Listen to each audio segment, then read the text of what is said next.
Dear students, let's continue with the basic geometrical concepts. Let's move to line segment. Let's mark two distinct points A and B in a sheet of paper. There is exactly one line, let it be L, passing through the points A and B. The portion of the line L between the points A and B, including the points A and B, it is called the line segment AB. Here is the line L and we mark 2 points A and B on it. The portion of the line AB, we can call it as line segment AB. And the points A and B are called its endpoints. We can denote the line segment AB in this way.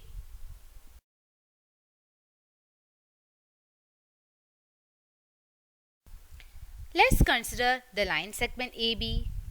The length of the line segment AB we can denote simply by AB, or length of the line segment AB will be equal to the distance between the points A and B.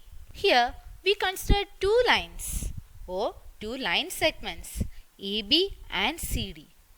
When we can say that these two line segments are equal, we can say that the line segment AB and CD are equal if and only if the lines AB, the line segments AB and CD are equal. Say the distance between the points A and B is equal to the distance between the points C and D, then we can say that the line segment AB and CD are equal. In another way, two or more line segments are called equal if and only if they have same length. Here is a line segment AB with a point M on AB. We can say that M is the midpoint of AB only when AM and MB are equal. What it is? M is called midpoint of the line segment AB if the distance between A and M is equal to the distance between M and B. Two line segments are called parallel or intersecting if and only if the line containing them are parallel or intersecting respectively. Say, when we can say that two line segments are parallel if the lines containing the line segments are parallel, or when we can say that two line segments are intersecting if the line containing the line segment are intersecting. The next concept is ray. Sun emits ray of light. A light bulb gives rays of light, right? So here is the example sun. Look, it's a ray is starting from sun and indefinitely going in one direction. It is called ray. It has a starting point, let it be O, and other end it moving on some other direction. Or a ray starts from a fixed point and it extends indefinitely in one direction. The point O is called initial point or starting point of the ray. So, a ray has initial point as well as direction. Here is another property.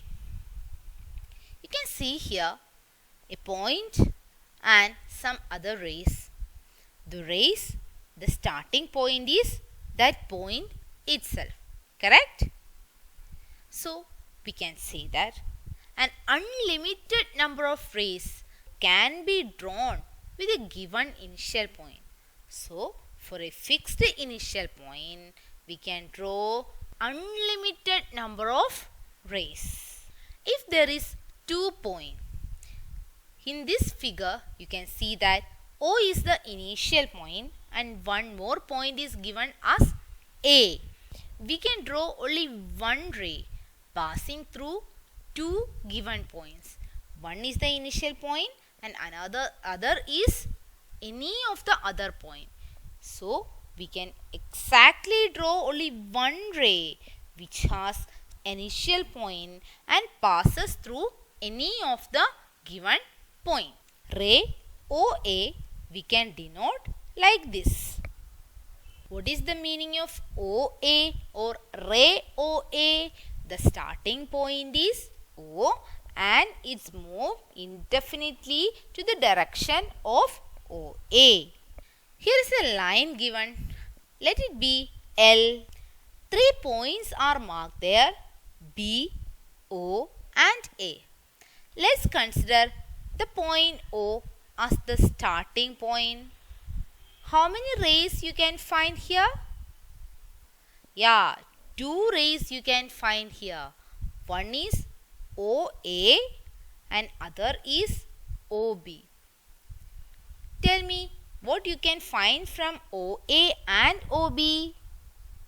For both the rays, O is the initial point. O is the common point, starting point. And what about OA and OB? Its direction? Yeah, the ray OA is just opposite to the ray OB. So, O is the common point for both the rays and OA and OB are in the opposite direction.